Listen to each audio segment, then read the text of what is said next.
Hello guys, ito yung ating chicken joint na may black pepper, chicken powder, asin, at saka paminta.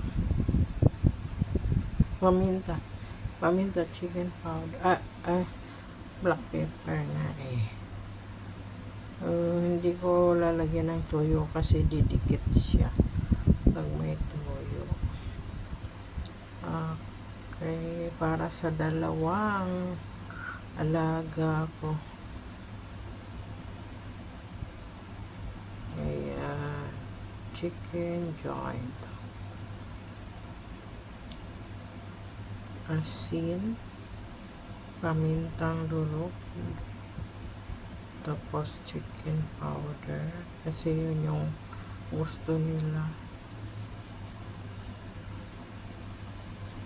Ayaw nila ng may cornstarch o kaya yung